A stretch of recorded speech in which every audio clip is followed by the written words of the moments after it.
입을 자료가 되리라. 아멘. 아멘. 같이 기도하고 말씀 생각하십시다. 하나님 아버지 감사합니다. 수요일 밤 저희들이 또 예배당에 모여 혹은 가정에서 하나님의 말씀 앞에 앉아 싸우니 하나님께서 말씀하여 주시고 미천하고 의의가 없고 부족하기 없는 종에게 은혜를 주시고 성령의 충만함을 주셔서 하나님의 말씀을 바르게 이해하고 바르게 해석하고 또 다 함께 하나님의 영, 진리의 영께서 저희들을 지도하심으로 하나님의 말씀을 잘 깨닫고 또 묵상하고 교훈을 찾고 얻으며 또 은혜를 받으며 힘을 얻게 하여 주시기를 원하옵고 하나님의 말씀을 늘 주시되 우리가 이 땅에 사는 동안 주님 다시 오실 때까지 주여 우리의 생명이 끊어질 때까지 성경 말씀을 주야로 묵상하고 그 말씀의 교훈 안에서 살며 그 위로 안에서 힘을 얻고 또 소망을 든든히 가지는 모두들이 되게 하여 주시기를 원하옵고 감사하며 예수님의 이름으로 기도하옵나이다. 아멘. 자, 이사야 23장 두로에 대한 말씀입니다. 두로에 관한 경고라. 경고라는 마사라는 말은 말씀, 영어로는 오라클. 두로에 관한 경고 말씀이라.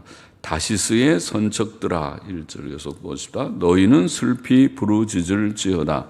두로가 황무하여 집이 없고 들어갈 곳도 없으며 이 소식이 깃딤 땅에서부터 그들에게 전파되었음이니라. 깃딤 땅, 우리는 깃딤 땅이라고 되어 있고 아마 옛날 영어 성경도 그렇게 번역했는지 모르겠는데 근래의 성경들은 구브로 땅에서 구브로 섬의 땅이라는 구브로 땅 혹은 영어로는 사이프러스 그렇게 아마 읽기도 하는 것 같은데 우리가 지중해 그 유대 땅의 지도를 보면 지중해 동쪽 연안이죠. 이스라엘 땅이. 그런데 바로 동쪽 북쪽에 보면 큰 섬이 하나 있습니다. 그게 구브로 섬, 사이프러스 섬이라고 하는 섬입니다. 키프로스라고도 읽는지 모르지만 사이프러스. 구브로 섬, 깃딤 섬입니다. 깃딤 땅입니다. 그는 신약시대의 바나바의 고향이기도 하죠. 바나바는 구브로 섬의 출신이다 그렇게 되어 있죠. 그래서 그 깃딤 땅에서부터 그들에게 전파되었음이니라.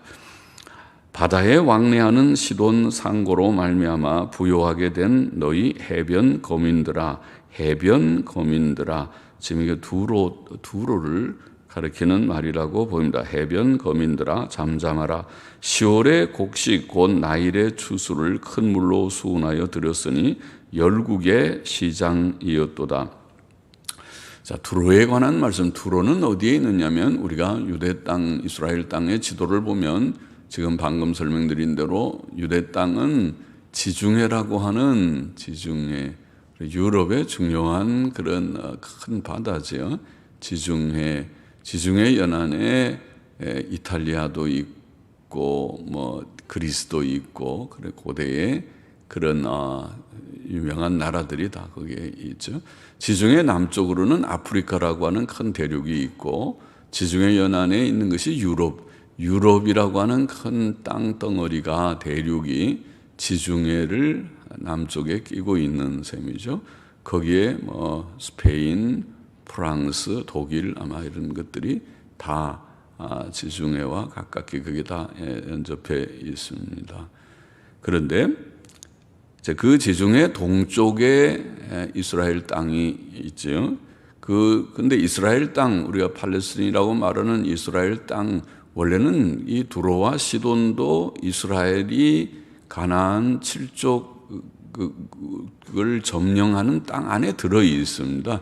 우리가 민수기나 그것을 보면은 하나님께서 주신 땅이 남쪽으로는 애굽 시내부터 시작해서 북쪽에는 유프라테스 강까지 거의 그 전체가 하나님께서 주셨던 그런 약속의 땅이지만은 실제로 그들이 다 그것을 점령하지 못했습니다. 남쪽으로는 블레셋 땅 있는 쪽은 계속 점령을 못했고, 그리고 물론 팔레스타인 안에도 더러 부분적으로는 계속 점령을 못해서 그것이 사사시대의 1장 2장의 불완전한 정복, 불순종이 사사시대를 300~400년의 사사시대를 열었죠.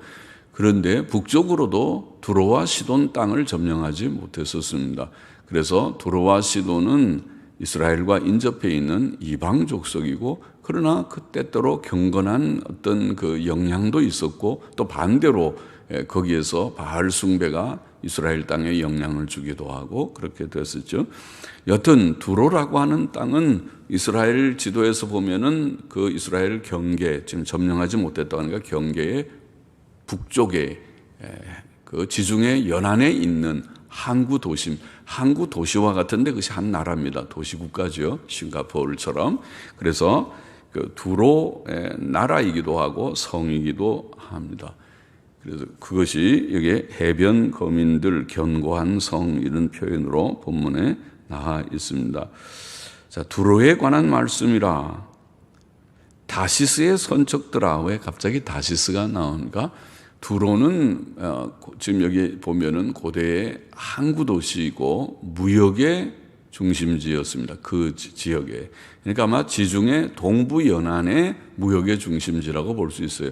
지중해 전체가 엄청 크니까 지중해 전체의 무역의 중심은 뭐 아무래도 로마나 그전 좀 그리스 좀 옛날에 가야 되겠지만은 지중해 동쪽의 연안의 그런 무역의 중심이라고 여기에 보입니다. 그래서 열국의 시장 그런 표현이 나오죠. 그래서 그런데 그 무역을 하는 나라들 중에 중요한 한 나라가 다시스입니다. 다시스라는 도시입니다. 도시 다시스가, 그래서 다시스의 선척들, 다시스에서 많은 배들이 두로와 무역을 했다고 보입니다. 다시스는 성경에 나오는 그런 우리죠. 유명한 요나가 도망가려고 했던 곳이 다시스가 아닙니까? 그래서 다시스가 어디인가 성경학자들이 다시스에 대한 그 위치를 확인하기 위해서 연구들을 많이 한 것 같습니다. 그래서 다시스는 어떤 사람들은 유명한 그런 성경학자들이 스페인의 저 타르테수스라고 하는 그것이 다시스랑 발음이 비슷하니까 스페인의 타르테투스를 가리킬 것이다. 그런 견해도 있어요. 그럼 제일 멀죠. 스페인이면 아주 끝인데, 그럼 만일 요빠에서 요나가 배를 타고 다시스까지 간다면 진짜 멀리 저 지중해 끝까지 간 건데, 그럴 것 같이 그 시대에 그렇게까지 멀리 갔을 것 같지는 않아요. 그런데 여하튼 그런 견해가 있고, 또 그렇지 않으면은 이탈리아도 꽤 멀죠. 이탈리아의 서쪽에 사디니아 섬이라는 곳에 다시스라고 하는 비슷한 그런 지명이 있어 보입니다. 그래서 사디니아 섬일 것이다. 유명한 그런 성경 지리책을 쓴 아로니 같은 사람이 그런 얘기들을 합니다. 그러나 고대로부터 요세푸스 구약의 그 유대인의 역사책을 쓴 요세푸스라는 인물이나 또 우리가 종교개혁 시대에 유명한 주석을 써서 지금까지도 1600몇 년에 쓴 주석이 지금 몇백 년이 지나도 읽히고, 저도 제가 좋아하는 주석 중에 하나 3권 된 그 매튜 풀이라고 하는 주석을 간혹 많이 인용을 하고 자주 인용을 하고 그러는데, 그 매튜 풀 같은 분은 요세푸스나 매튜 풀은 그렇게 보질 않고 소아시아 동남부 길리기아 다소는 사울의 고향이죠. 바울이 길리기아 다소 출신이지 않습니까?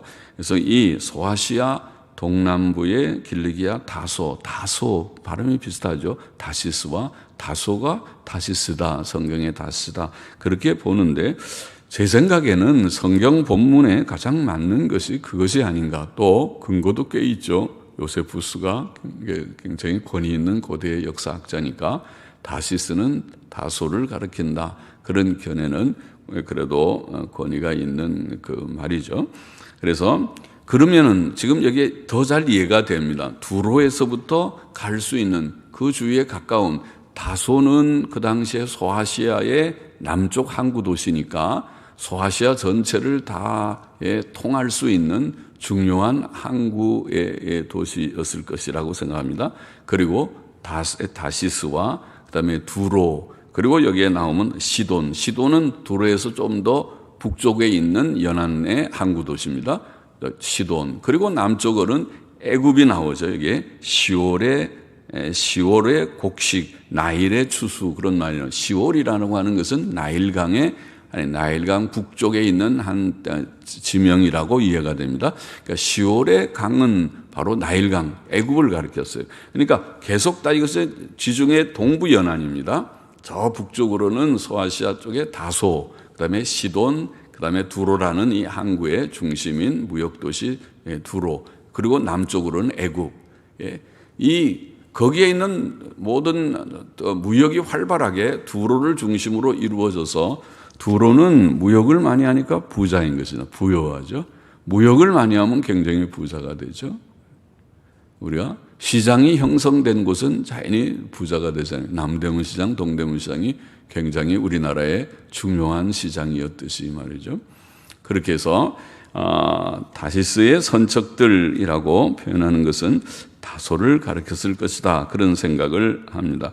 여하튼 그것이 두로와 무역하였던 도시이기 때문에 다시스의 선척들아 너희는 슬피 부르짖을지어다. 왜 그들이 슬퍼합니까? 지금 두로에 관한 말씀인데 두로와 다시스가 무슨 관계가 있어서 그렇습니까? 우선 두로가 멸망한다는 거예요. 지금 두로에 대한 말씀의 전체 내용은 두로가 하나님의 벌을 받아서 망하게 됩니다. 두로의 멸망에 대한 예언이거든요. 두로의 멸망을 인해서 다시스가 선척들이, 그 배들이 운다.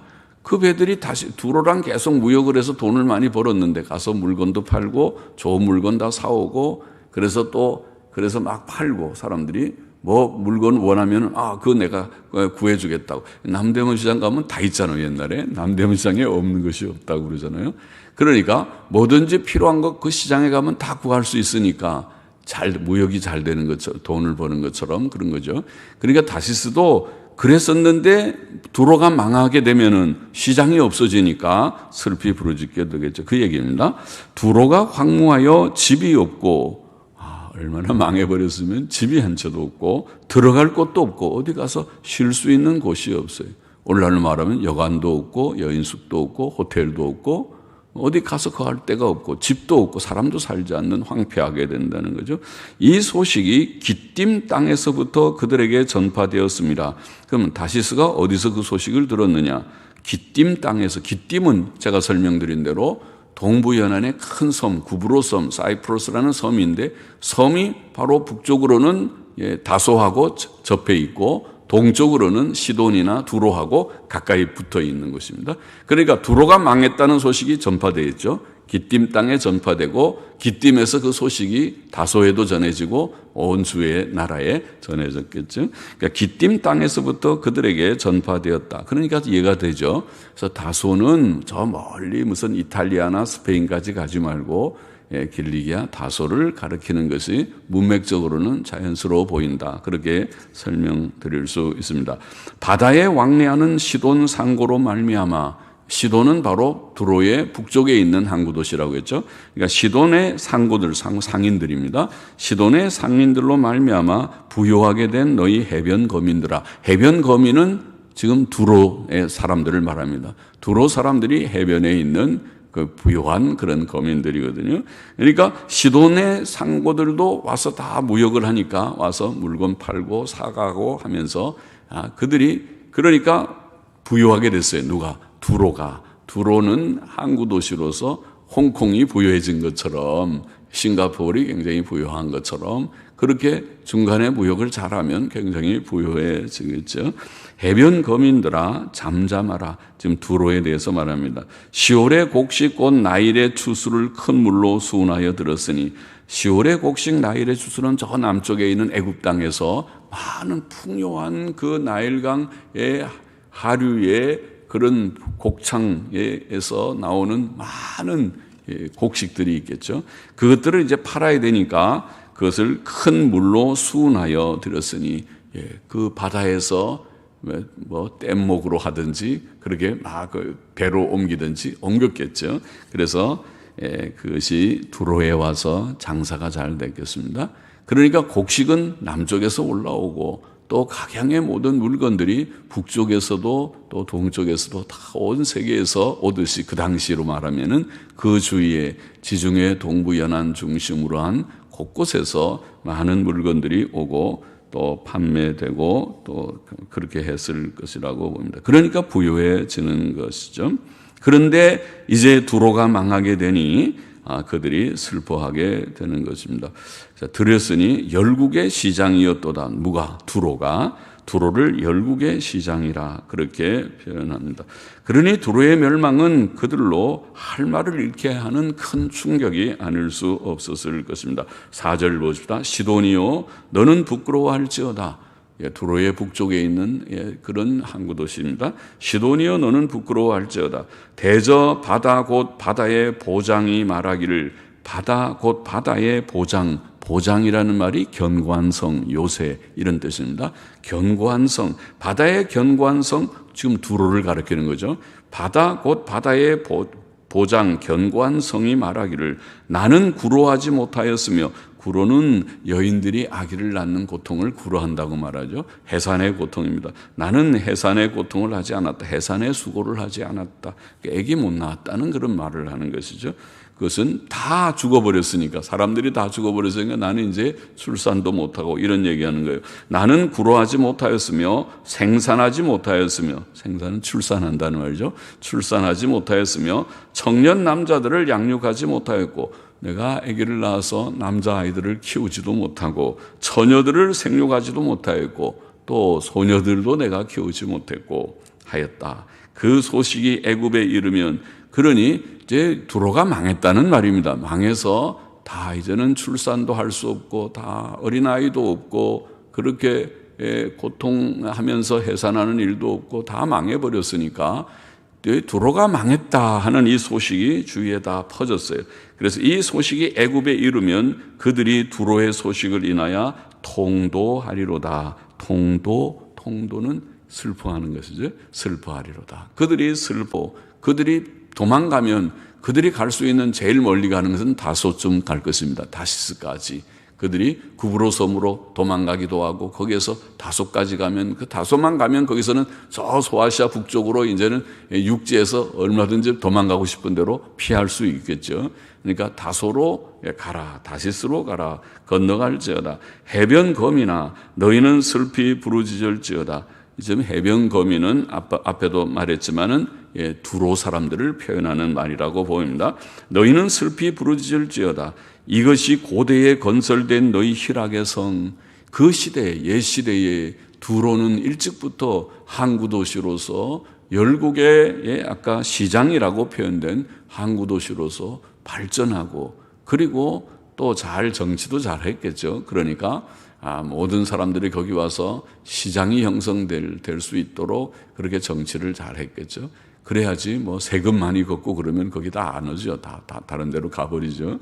그러니까 와서 여기서 장사하라고 막 이렇게 정치가들은 그런 걸 잘해야 그래 나라가 발전하는 거죠. 그래서 너희 희락의 성, 고대에 건설된 너희 희락의 성, 그 백성이 자기 발로 먼 지방까지 가서 유하던 성이냐. 두로를 표현하는 말이라고 봅니다. 그런데 이 성이 다 망해버렸으니까 그래서 슬피 이제 부르짖을지어다 그렇게 말을 합니다. 8절 보십시다. 면류관을 씌우던 자요 상고들은 방백이요 그 무역자들은 세상의 존귀한 자이던 두로에 대하여 누가 이 일을 정하였느뇨. 면류관을 씌우던 자, 이 두로가 굉장히 부유하고 물건이 많으니까 누구든지 어느 나라든지 두로 가서 물건을 사면 좋은 거 다 살 수 있죠. 그죠? 시장이 형성되면 먹고 마시는 그런 정도 생필품뿐 아니라 사치품도 다 있어요. 거기 면류관, 금은 보석도 거기에 다 거래가 되죠. 그러니까 면류관을 씌우던 자, 열국의 부자들, 권력자들이 자 가서 두로에 가서 좀 좋은 거 가서 구해와. 오늘날로 말하면 다 그러겠죠. 다 권세자들, 독재자들이 돈 있으면 가서 어디 가서 좋은 데 가서 저 프랑스 가서 이탈리아 가서 좋은 물건 구해오라고 가서 벤츠차, 독일 가서는 벤츠차를 구해오라. 그래서 독재자들은 자기네들이 차를 타면서 벤츠를 타잖아요. 그 차가 좋다고 그래서 방탄차, 벤츠차 가서 얼마나 비싼 차인데 그런 거 가서 구해 오듯이 말이죠. 면류관을 씌우던 자, 두로가 이방 주위의 나라에 면류관을 씌우던 자라고 표현됩니다.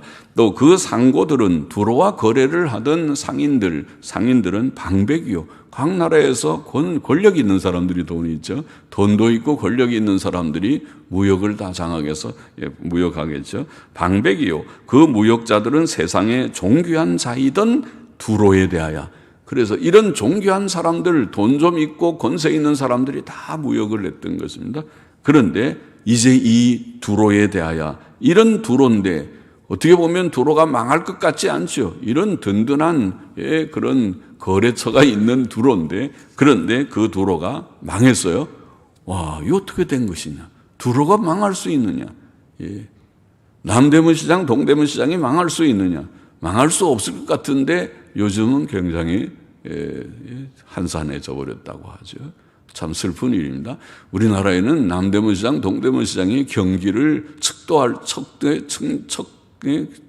척도가 된다고 할 수 있죠. 거기가 굉장히 서로 활발하면 경기가 좀 살아있구나. 동대문 시장이 옛날처럼 새벽 시장이 새벽에 온 우리 전국에서 차들이 올라와서 다 물건 받아가지고 새벽에 다 가져가서 새벽 4, 5시면 다 이제 끝내버리고 그래야 이거 활발하구나. 그런데 그렇지가 못하면 지금 코로나 때문에도 그렇지만 그렇지 못하다 그러니까 걱정이죠. 이 동대문 시장이 죽다니. 남대문도 죽어서 남대문이 참 이렇게 한산해져 버린다니 큰일이다. 얼마나 경기가 안 좋은지. 직장 다니면서 월급 받는 사람은 실감하지 못하죠. 나라가 얼마나 망하고 있는지, 얼마나 침체되어 있는지 실감을 못할 수 있지만은, 그러나 장사하시는 분들은 실감하죠. 금방 경기에 대해서 민감할 수 있죠. 그래서 누가 이거를 정했느냐? 누가 두로가 망하게 했느냐? 두로에 대하여 누가 이 일을 정하였느냐? 누가 두로를 망하게 했느냐? 질문하고 대답하기를 만군의 여호와의 정하신 것이라. 두로의 멸망은 누가 정한 것이냐? 하나님께서 만군의 여호와의 정하신이라는 NASB나 NIV는 계획하신, 그렇게 해서 하나님께서 계획하신 작정이라는 말이죠. 하나님의 작정이다. 하나님께서 작정하신 바, 하나님께서 계획하신 바이다. 왜 하나님께서 그렇게 하였을까? 그 다음 절이 말씀하고 있어요. 모든 영광의 교만을. 이 두로가 정말 물질적으로 부유하니까 아주 교만했구나. 그래서 돈 많으면 사람이 교만해지기 쉽죠. 돈이 없으면 교만할 것도 없지. 교만해 봐야 누가 알아주지도 않고. 그러니까 돈이 없으면은 교만할 것도 없지만은 그 장점이죠. 그래서 가난도 참 유익한 것이다. 가난은 겸손하게 되는 하나님의 훈련 과정이니까 겸손 훈련을 잘 받으면 그건 유익이 많다. 부자보다 유익이 많다. 주여 돈을 많이 주옵소서 기도할 때 조심하지 않으면 하나님이여 나를 교만케 하옵소서 하는 기도가 될 수도 있으니까 하나님 물질적인 유효함을 주소서. 내가 꿇어가지 않고 내가 구걸하지 않게 해주소서. 그거는 좋아도 내가 돈을 좀 많이 수입이 되면 좋겠는데 그런 기도는 조심해야 되죠. 그럼 마음이 덩달아 높아지기 쉬우니까 그러니까 조심해야 되죠. 그런데 이 두로가 바로 그렇습니다. 모든 영광의 교만을, 그가 영광스러운 물질적인 부요와 영광을 누리니까 교만도 덩달아서 따라가서 두로는 대단히 콧대가 높았습니다. 교만했습니다. 돈 많으니까. 그래서 주위 나라들을 이 물질의 부요를 가지고 지배하듯이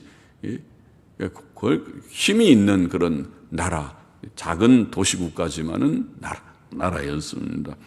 그래서 모든 영광의 교만을 욕되게 하시며 세상의 모든 존귀한 자로 멸시를 받게 하려 하심이니라. 하나님께서 두로를 멸시받는 자리에 떨어뜨리신다.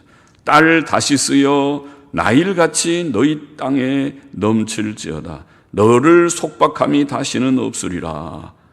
그러니까 다시스까지, 지금 우리가 다소라고 생각하는 길리기아 다소까지 두로의 권력이 미쳤습니다.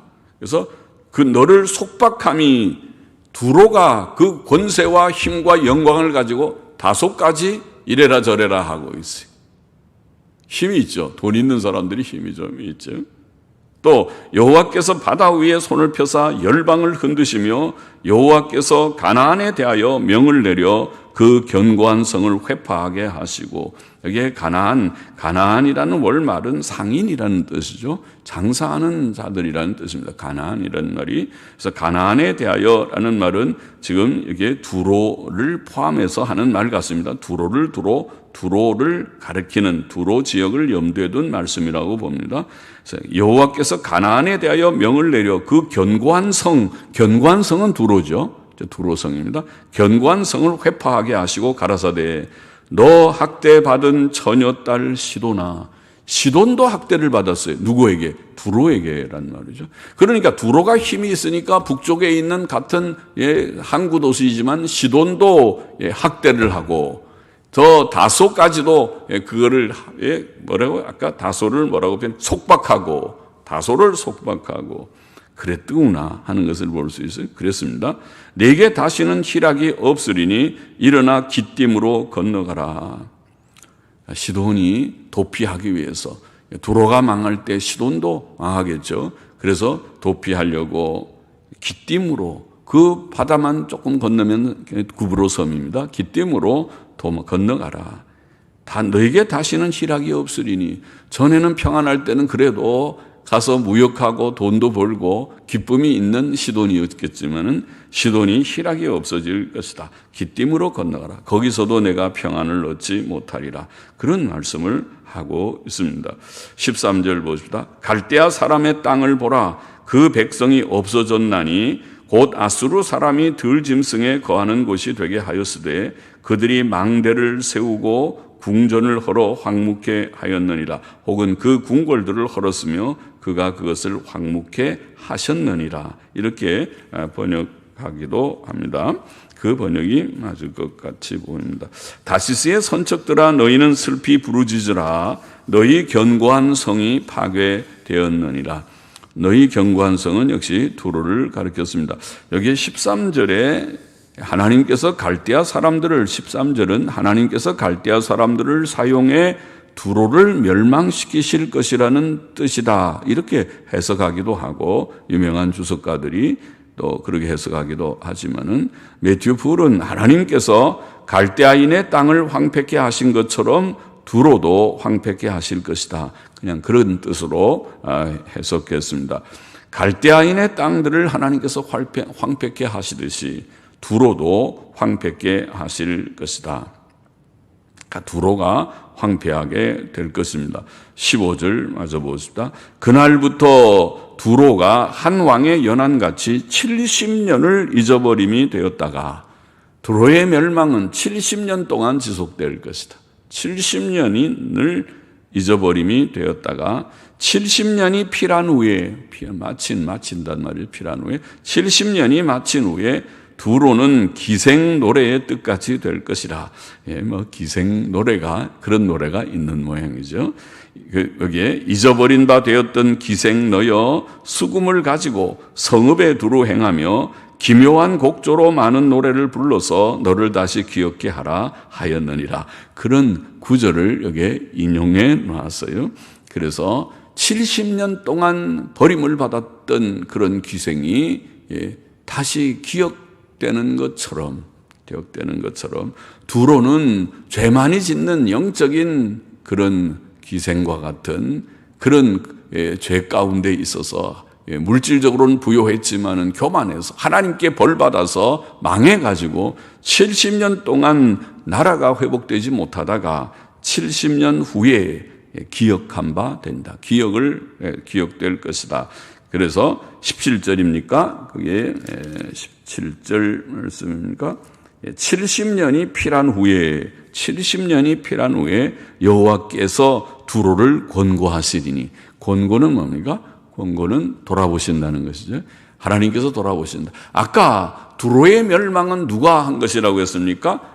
만군의 여호와께서, 여호와의 정하신 것, 계획하신 것이라. 두로의 멸망도 하나님께서 계획하신 것이고, 이제 두로의 회복은 여호와께서 두로를 권고하시니 돌아보시리니 그것이 하나님의 뜻 가운데 70년 후에 하나님께서 두로를 회복시키실 것이라는 예언까지 나와 있습니다. 두로의 멸망과 회복에 대한 예언이 다 나와 있는 셈이죠.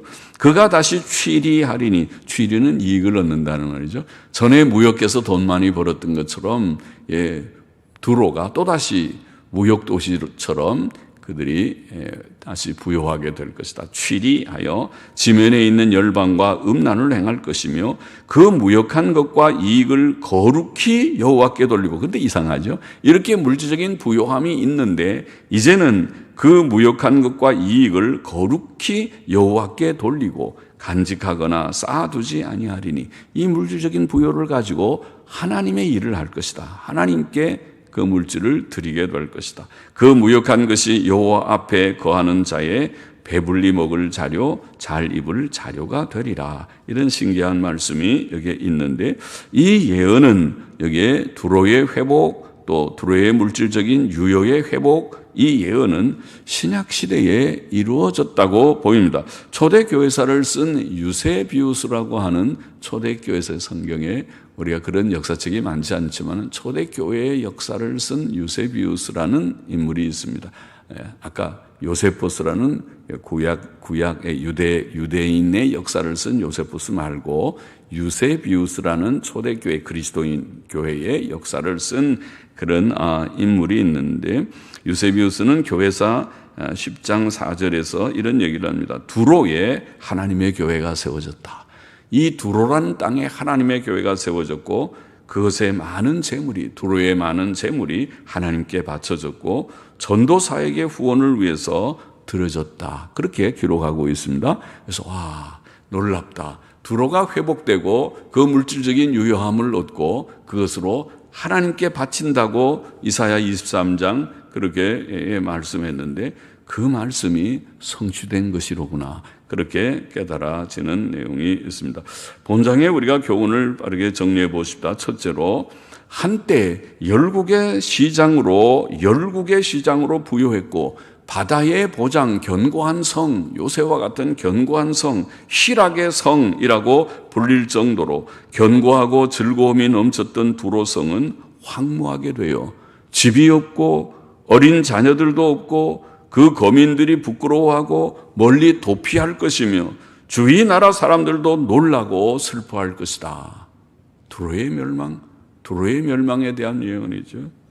우리는 이 세상의 부귀와 영광이 일시적이다. 성경의 교훈대로 일시적이다. 헛되다 하는 것을 잊지 말아야 하겠습니다. 세상에 끝 있으면 좋죠. 돈 없는 것보다 있으면은 좋은 거 사 먹을 수 있고 사 입을 수 있고 또 살 수 있고 누릴 수 있고 좋지요. 그가 좋은 거는 다 알지만은 그러나 그것이 헛되다는 것을 모른다면 진리를 모르는 사람이죠.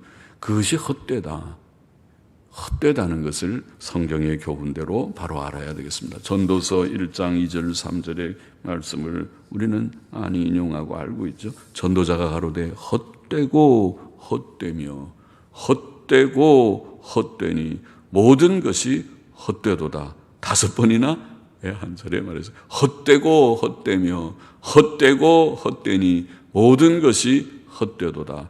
이 전도서에는 이 회벨, 헛되다는 말, 수증기, 수음이라는 단어인 회벨이라는 말이 38번인가 그렇게 나오죠. 헛되다.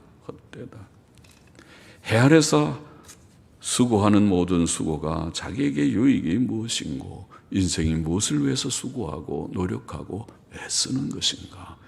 우리가 그것이 헛되다는 걸 알지 못하고 거기에 너무 몰두하면 다 하고 나서 나중에 후회할 것입니다. 내가 이렇게 공허한 일을 위해서 정신없이 살아왔구나. 그렇게 할 것입니다.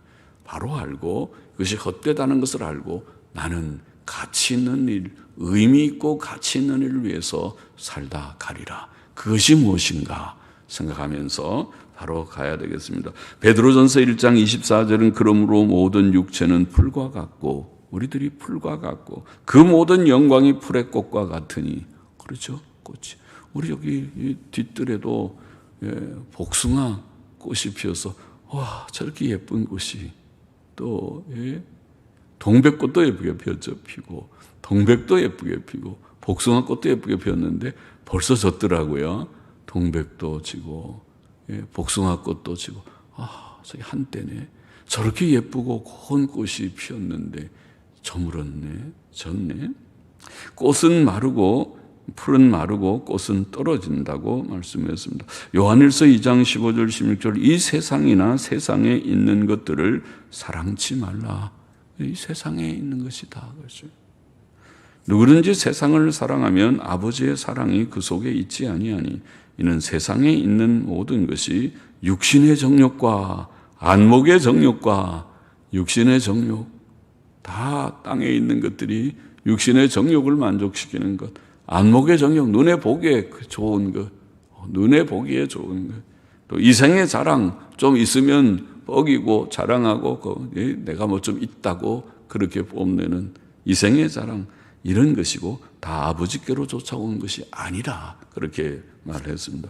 우리는 이 세상의 부귀와 영광을 기뻐하거나 자랑하지 말아야 된다. 둘째로 두로의 멸망을 작정하시고 섭리하시는 이는 하나님이시다. 또 그는 두로의 회복도 작정하셨다. 8절 9절 17절에 우리가 읽은 바가 있죠. 8절 9절 다시 보시다. 두로에 대하여 누가 이 일을 정하였느뇨? 만군의 여호와에 정하신 것이라. 17절에 70년이 마친 후에 여호와께서 두로를 돌아보시리라. 그렇구나. 두로가 망하는 것도 두로가 회복되는 것도 그렇구나. 그래서 우리가 하나님은 주권적 섭리자다. 개인의 생사화부, 우리의 삶과 죽음, 건강과 연약이 하나님의 손안에 있다. 그래서 하나님 중심으로 바로 사는 것입니다. 살고자 하는 것입니다. 하나님 모르는 사람은 자기 혼자가 자기가 다 하는 거니까 하나님께 기도할 것도 없고 하나님 의지할 것도 없죠. 자기 혼자서 건강 관리하고 잘 먹고 영양 있게 먹고 매일 헬스장 가서 운동하고 뭐 그렇게 하겠죠. 또 아프면 병원 좋은 병원 뭐 천지니까 좋은 병원 다니면서 치료받고 그래도 어느 날 죽긴 죽더라고요. 다 죽죠. 개인의 생사화복도 우리 국가의 흥망성쇠도 우리는 세속국가니까 대통령이나 모든 위정자들이 하나님 없이 사는 자들이니까 하나님을 모르는 자이니까 하나님을 바로 아는 대통령, 하나님을 바로 아는 국무위원들, 하나님을 바로 아는 국회의원들이면 좋으련만 그들이 하나님을 온데간데 없고 사는 자들이니까 안타깝지만은 그러나 우리는 위해서 기도할 것밖에 없죠. 하나님께서 우리의 나라에 흥망성쇠를 주장하신다. 하나님께서 긍휼을 베푸시면 나라가 안정을 얻고 발전할 것이고 하나님께서 긍휼을 거두시면 이 나라가 망한 대로 가고 파탄으로 가고 그리고 불안하기 그지없는 안보 불안, 경제 불안, 모든 불안한 가운데로 갈 수밖에 없는 것이다. 하나님의 긍휼에 달려있다. 그래서 성도들은 하나님 앞에 긍휼을 구합니다. 하나님 안에 참된 평안이 개인의 평안도 가정의 평안도 또 우리 교회의 평안도 또 이 나라의 평안도 하나님의 긍휼 안에 있다. 긍휼 안에 있다. 하나님은 섭리자이시다. 그래서 시편 39편 7절에 주여 내가 무엇을 바라리요? 내가 무엇을 바라리요? 나의 소망은 주께 있나이다. 그랬죠. 나의 소망은 주께 있나이다. 이사야 45장 7절에 나는 빛도 짓고 어두움도 창조하며 나는 평안도 짓고 환난도 창조하나니 나는 여호와라 이 모든 일을 행하는 자니라 하였노라. 할렐루야. 하나님이 다 하시는구나. 하나님께서 어두운 가운데서 빛이 있으라 하셨고 하나님께서 우리에게 평안을 주시면 심령의 평안, 몸의 건강, 경제의 안정, 환경적인 평안을 주실 것이고 거두어 가시면 마음의 평안도 잃어버리고 몸의 건강도 잃어버릴 수 있구나. 경제에도 휘청거릴 수 있고 모든 환경적인 평안도 없어질 수 있겠구나. 하나님의 긍휼 밖에 없다. 하나님만 의지하십니다. 주권적 섭리자 하나님을 의지하고 하나님을 바로 믿고 나아가는 우리가 돼야 되겠습니다. 세상 사람들은 하나님을 모르니까 어떻게 살든지 그거는 우리가 어떻게 할 수 없지만은 그러나 적어도 나만은 우리만은 여기 합정동 교회에 나오는 교인들만은 우리가 믿음으로 바로 살면 제가 웃음의 소리로 했지만은 그러나 웃음의 소리만이 아닌 전쟁이 나도 폭탄이 날아오다가도 합정동을 때리려고 날아오다가도 폭탄이 한강으로 다 떨어지고 말 것이다. 거기는 안 돼. 거기는 안 돼. 합정동 교회는 안 돼. 거기에 하나님의 사랑하는 백성들이 거기에 있다. 모여서 예배드리고 있다. 거기는 안 된다. 하나님께서 우리를 지켜주실 수 있다. 그런 믿음이 생깁니다. 하나님께서 하나님 중심으로만 사는 자들을 결코 버리지 않으실 것이다. 셋째로 하나님께서 두로를 멸망시킨 이유는 뭐라고 그랬습니까? 까닭은 두로가 부요와 영광 속에 교만했기 때문이다. 모든 영광의 교만을 욕되게 하시며 9절에 그런 말씀했죠. 그들이 부요와 영광 속에 교만했기 때문이다. 사람이 부요해지면 교만해지고 음란과 향락에 빠지기 쉽습니다. 그래서 우리가 부요한 지역이 굉장히 음란하죠. 미국의 모든 음란물들은 서부 캘리포니아, 서남부의 캘리포니아가 미국 서쪽이고 남쪽이 아주 살기가 좋은 기후가 좋고 그런 부요한 지역이죠. 거기가 음란물이 거기서 쏟아져 나온다고 하죠. 거기뿐만이 아니겠지만은요. 부요해지면 사람이 교만하고 또 음란하고 향락에 빠지기 쉽습니다. 우리가 조심해야 되겠습니다. 우리는 항상 겸손하게 하나님 앞에 계명 순종하며 바르게 살려고 애써야 되겠습니다. 미가 6장 8절에 사람아 주께서 선한 것이 무엇임을 내게 보이셨나니 여호와께서 내게 구하시는 것이 오직 공의를 행하며 인자를 사랑하며 겸손히 내 하나님과 함께 행하는 것이 아니냐. 공의를 행하고 인자는 선함이죠. 자비를 남을 긍휼히 여기고 자비한 마음을 품고 선하게 살고 정정당당하게 살고 착하게 살고 그리고 겸손히 하나님과 동행하고 겸손한 마음으로 경건하게 하나님과 늘 교통하며 살고 그러면 다 되는 거죠. 경건과 도덕성이죠. 하나님과 늘 겸손히 동행하고 겸손히 엎드려서 주여 하고 기도하고 말씀 읽고 기도하고 그리고 성경 교훈대로 정직하고 착하게 살려고 하고 그러면 더 이상 뭐가 필요합니까? 그것이 주께서 원하시는 거다. 여호와께서 사람아 주께서 선한 것이 무엇임을 내게 보이셨느니 여호와께서 내게 구하시는 것이 하고 말하기를 그 세 가지다. 공의를 행하고 인자를 사랑하고 겸손히 내 하나님과 동행하는 것이 아니냐. 마태복음 11장 29절에 나는 마음이 온유하고 겸손하니 나의 멍에를 메고 내게 배우라. 그러면 너희 마음이 쉼을 얻으리라. 주님께서 하시기를 나는 마음이 온유하고 겸손. 우리가 지독히도 마음이 온유하고 겸손하지 못한 모양이죠. 그러니까 주님께서 그런 교훈하시겠죠.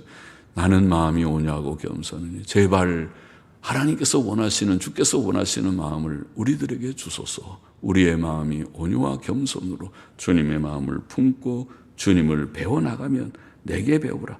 나의 멍에를 메고 주의 멍에를 그것이 멍에가 무엇이든지 나의 현실이겠죠.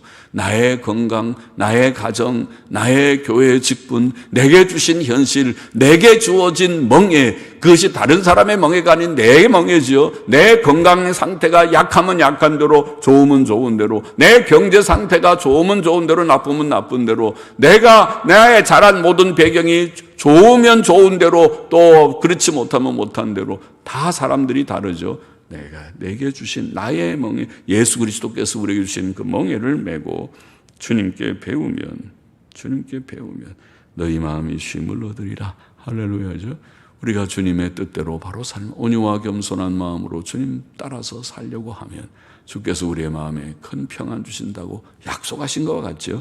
약속의 말씀 붙들고 겸손히 살아가기를 원합니다. 세상 부귀 영광 기뻐하거나 자랑하지 말고 하나님께서 모든 것 다 두로의 멸망, 두로의 회복이 하나님의 손안에 있는 줄 알고 주권적 섭리자 하나님만 우리가 의지하고 하나님 앞에서 바로 살기를 겸손히 선을 행하고 바로 살아가는 저와 우리 모두가 다 되기를 소원합니다. 기도하십시다. 하나님 아버지, 부족한 종이 말씀 조금 전하여 싸우니 같이 나누어 싸우니 마음에 새기고 아버지 하나님이여 오직 주의 뜻대로 바로 살아가는 저희들이 되게 하여 주시기를 심히 소원합니다. 세상의 것을 크게 여기지 않게 하여 주시옵시고 하나님께서 모든 것을 다 주장하시는 줄을 알고 하나님 앞에 신실한 자들이 되게 하여 주시옵시고 하나님 앞에서 겸손하게 주님 모든 우리의 연약을 다 고백하며 주 앞에서 바로 살기만을 힘쓰는 온유와 겸손한 마음으로 주님 거룩하고 선한 삶을 주여 살기를 힘쓰는 저희들이 되게 하소서. 위험하고 복잡한 세상을 살지만 주님 우리와 함께 하시면 늘 평안이 넘치고 승리하는 삶을 살